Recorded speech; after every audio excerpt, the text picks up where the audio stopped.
The root bug hypothesis suggests that, like a faulty operating system, our economic system has a couple of small bugs that are making it unsustainable economically, socially, and environmentally. Fixing these would eliminate many of the problems often considered intrinsic for a market economy and allow solving many other issues much more easily. And doing so would not require an international consensus, as it would be an extremely competitive strategy and hence feasible for any region with its own currency to adopt first. The hypothesis and the theories behind it are explained in more detail in the book Fixing the Root Bug. These clips present the bugs in a nutshell.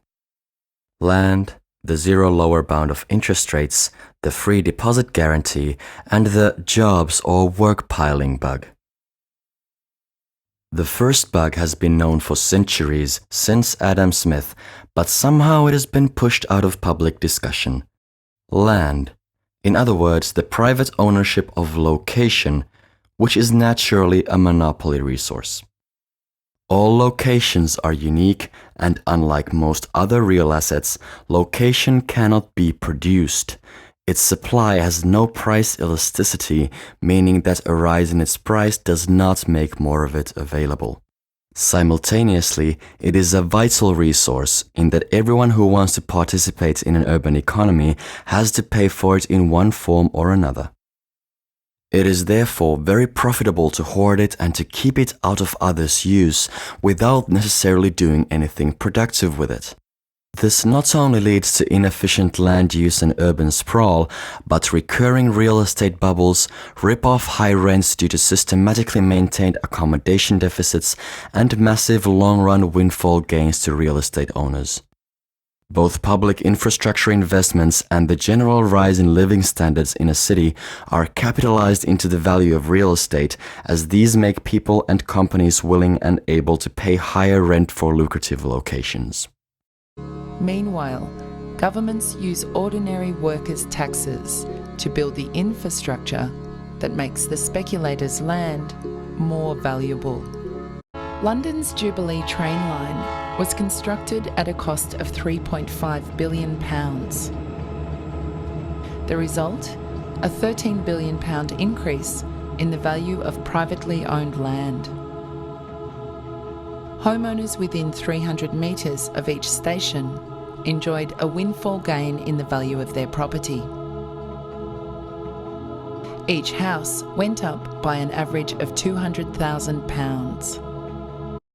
Basically, our whole home ownership paradigm, where people are encouraged with public subsidies to take on massive mortgages, is one big symptom treatment for the land bug, trying to give people a chance to avoid paying at least some of their accommodation rent. Owning a home is a part of that dream.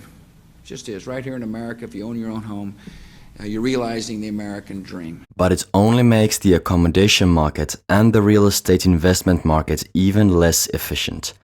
It also causes huge systemic risks, which were realized, for example, in the subprime crisis of 2008. Also, the efficient and fair solution to this problem, a land value tax, has been known for over a century. This means taxing real estate according to its location value. An annual LVT of around 10% would ensure that land is always kept in the most valuable use that zoning allows, and it would turn unearned monopoly rents into a fair and efficient source of public revenue.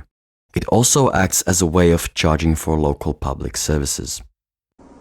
The least bad tax is the property tax on the unimproved value of land, the Henry George argument from many years ago.